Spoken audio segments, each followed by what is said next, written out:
I think there's a gap. There's a gap here that can be filled in by that country club.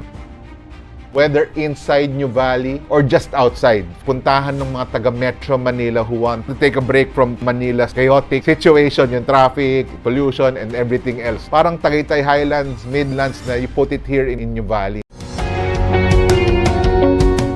Guys, Realtor Mike here. In this video, I will talk about the possibility of a Nuvali Country Club. Yes, a Nuvali Country Club. Before you get excited, wala pa. Many brokers, and myself included, got excited when we were invited to the launch of an Ayala estate going up to Tagaytay, yung Southmont. They mentioned to the effect of a sports club being made there. So everybody got excited, but lo and behold, hindi pala. So parang part lang siya nung estate niyan. It's not a membership club. I was thinking, why not a Nuvali Sports Club or Nuvali Country Club? Exciting prospects. No? Why even consider a country club? Because of the size of Nuvali, 2,290 hectares. And Ayala is stating that they've only developed less than 50%. So even 30 or 40% nga eh. So I think there's so much space here that can accommodate a sports club, no, a country club. Ang ano kasi, for reference, ang Ayala Country Club, may golf yun, is 74 hectares. Yung Palms Country Club in Alabang, no, developed by Philinvest, it's just 3 hectares but very successful siya. Alviera Country Club is being developed by Ayala Land also in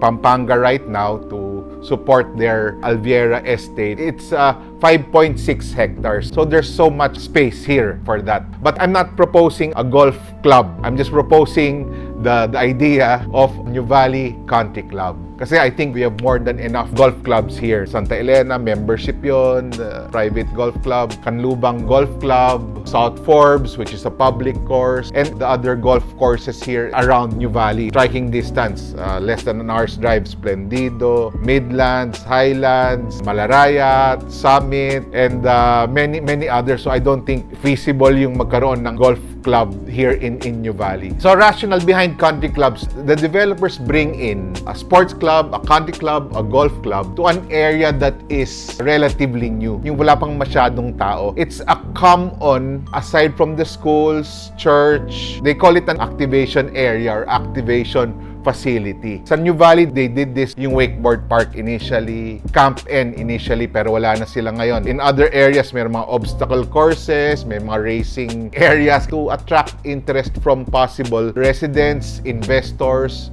or just to give publicity in the area, putting a country club in an area. A brief history, Manila Polo Club, I think that was in Pasay initially, if I'm not mistaken. They were invited by Ayala to transfer to Makati in the 50s or 60s para magkabuhay yung Makati at that time. They put up also CSA, Colegio San Agustin, and some churches to answer the big question of potential residents or locators na why will we transfer to that area? Yan, they did it also in Ayala, Alabang. Yan, nung 1980s, ang layo-layo niyan. It was a agricultural place yan ng government, and Muntinlupa, andyan yung penitentiary. So Ayala had to come up with something. So they put up the Ayala Alabang Country Club. So may golf yun. 110,000 pesos yung membership. To Ayala employees, it was payable pa yan in 12 months. So now I heard it's 20 million yata. It's an activation area, enticement for potential residents or investors to come into that area. Dito sa side of Nuvali, there's a country club, Mills Country Clubs, or Mills Sports Club. It was developed by Santa Lucia to complement the residential village there. It's a sports club, so meron siyang bowling, may billiards, may pool, may tennis courts, merong gym. So it's an activation or enticement facility. In my opinion, I may be wrong. Country clubs are not exactly the main business of the developers. I think it's a headache to operate. There's a restaurant aspect, merong sports aspect. Iba-iba yan. I think it's what you will earn in country club will not compensate for the headache. Hindi yan ang actual business ng mga developers. It's an enticement. They will not put a sports club, a country club, just for the sake of putting it or for business purposes. Meron silang math na ginagamit for them to warrant to build a sports club. With the current amenities of villages here, the question is why would you pay an additional, let's say, 1 million or 2 million to join into that membership, since many villages, if not most villages, have their basic swimming pool, basketball court, gym, and function rooms. Why should I pay an additional for the membership? So that goes to my wish list if Ayala Land or any other developer will pursue a sports country club here in Nuvali or just outside Nuvali. So ang wish list ko, number one, yung comprehensive racquetball sports area. So it's a combination or separate na may tennis court, merong badminton court, of course pickleball. It's very popular now. Yung comprehensive na world-class, top-notch facilities for this. I know for a fact that in Nuvali, inside Nuvali, there are no tennis courts except for the converted ones of Trevilla and Venare. But inside Nuvali, there's none. But ang wish list dyan is yung soft-to-the-knees tennis court.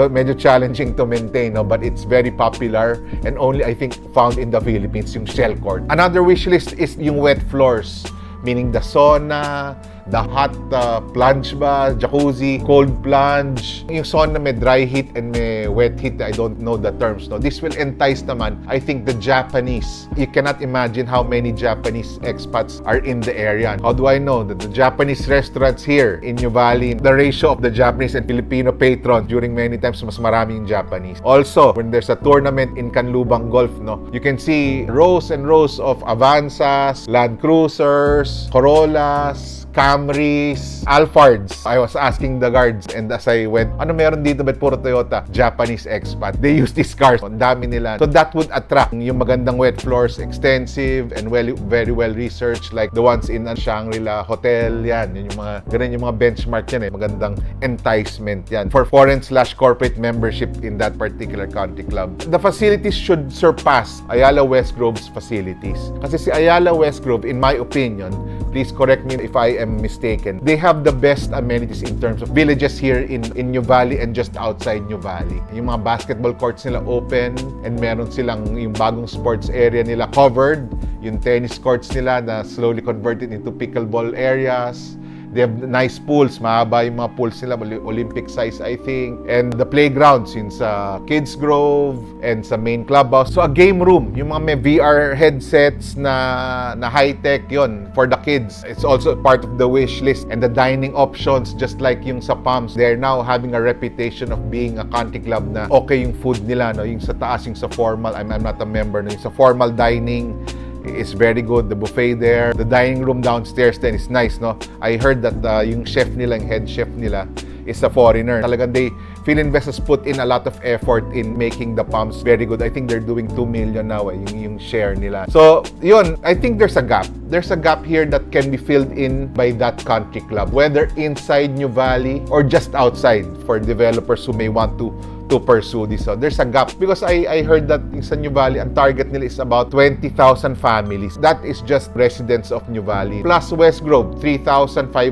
lots yan more or less. So 3,500 families. Plus the non-Ayalas. Non-Ayala villages, easily 10,000 villages yan. Plus the condos that are coming up. I think there's a market for that. Ano rin yan, puntahan ng mga taga Metro Manila who want to take a break from Manila's chaotic situation, yung traffic, pollution, and everything else. We did not go to Tagaytay na very notorious now for weekend traffic. Parang Tagaytay Highlands, Midlands na you put it here in Nuvali or just outside Nuvali. I think there's a gap because the population is so big and ang membership niyan, I heard it's about less than 10,000. The number of members that are part of it, yung number of shares, no, we'll study that further. Paging Ayala Land primarily for Nuvali or other developers who may want to take advantage of this gap, I think, in the area. Yun muna. I hope I have provided value to you and made you excited about this possible Nuvali Sports Club and Country Club. Yan. No? Again, this is Realtor Mike saying stay safe and stay in faith. God bless. Bye.